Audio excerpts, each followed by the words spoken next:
مساء جديد ويوم جديد من اسكندريه الجميله، كل سنه وانتم طيبين. وصلنا النص التاني من شهر رمضان، اعاد الله عليكم بالخير واليمن والبركات. بقالنا مده ما اتكلمناش على متابعات مترو وير، عشان بس مشغولين في سلسله احنا فين من شوارع مصر. واللي لسه ما تابعش حلقات شوارع مصر بتنزل كل يوم على القناه الساعه 10 مساء. بنتكلم على مدينه او محافظه، على حي معين، وعليك ان انت تعرف بالفيديو وبالمعلومات احنا بنتكلم على انهي منطقه في مصر يعني.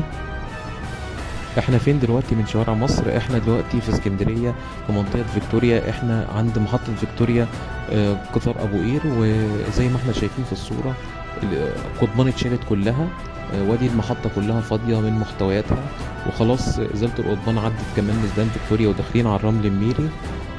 فطبعا سرعة في الانجاز بجد يعني. طبعا السؤال اللي بيشغل بال الناس كلها دلوقتي، المحلات اللي هي على اليمين والشمال في فيكتوريا او في سيدي بشر هتتشال امتى او جالهم ازالات؟ هم فعلا جالهم ازالات، لكن هيتشالوا بعد العيد. هم مأجلين الازالة بتاعتهم لغاية بعد العيد. اما بقى بالنسبة للعمارات او البيوت يعني، لغاية دلوقتي مفيش حد اتكلم ان هم هيزيلوا عمارات او بيوت. لكن في معلومة جديدة لسه جاية حصرية على قناة شوارع مصر، بس ان في 3 4 بيوت كده اللي هم والمسجد اللي هو على محطة غبريال بالظبط، دول جالهم اخبارية ان هم خلاص هيتشالوا وهياخدوا تعويض في بشار الخير. فال3 4 بيوت اللي هم عند محطة غبريال دول فعلا هيتشالوا مع المسجد اللي على محطة غبريال.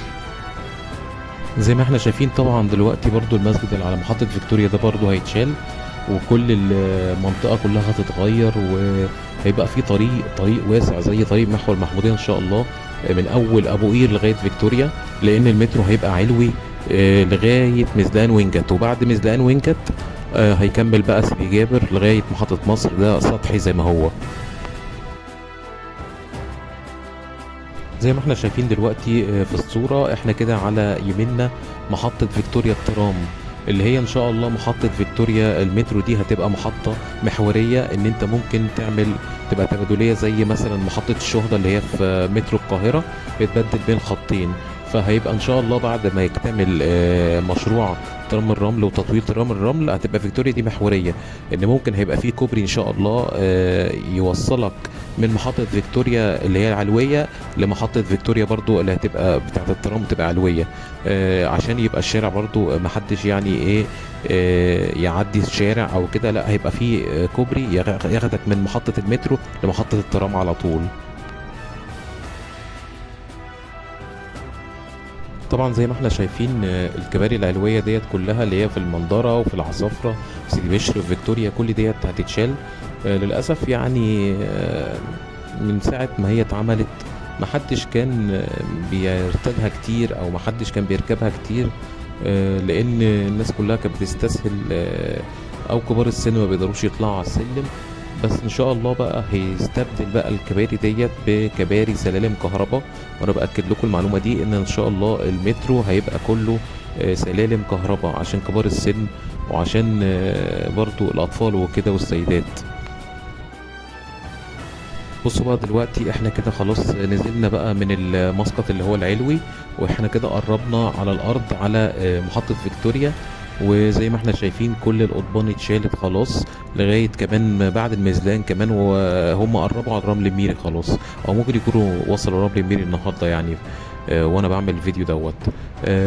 فيا رب يا رب بجد يعني المشروع يكمل على خير، ويا رب يا رب يعني نحافظ عليه. الموضوع بقى اللي انا يعني بيشغل بالي دلوقتي وبيشغل ناس كتير، ميزلان فيكتوريا هل هيتقفل زي ميزلان سيدي بشر وهيحصل تكدس دلوقتي؟ لان فعلا موضوع التكدس بتاع ميزلان سيدي بشر لما قفلوه، وجت شركة اوراسكوم بتعمل دلوقتي رفع المساحة وكده، فميزلان فيكتوريا مفيش بديل يعني. ميزلان سيدي بشر كان فيه البديل بتاع محمد نجيب، فربنا يسهل وموضوع ميزلان فيكتوريا ده يعدي على خير.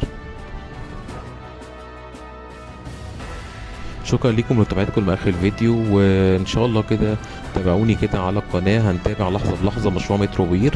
وان شاء الله كده تابعوني برضو في احنا فين لغايه اخر يوم في رمضان ان شاء الله، وبجد معلومات حلوه كتير عن كل شبر في بلدنا، فياريت تستنوني كل يوم الساعه 10 في فوازير احنا فين. شكرا وكل سنه وانتم طيبين، واستنونا في حلقه جديده وشارع جديد من شوارع مصر.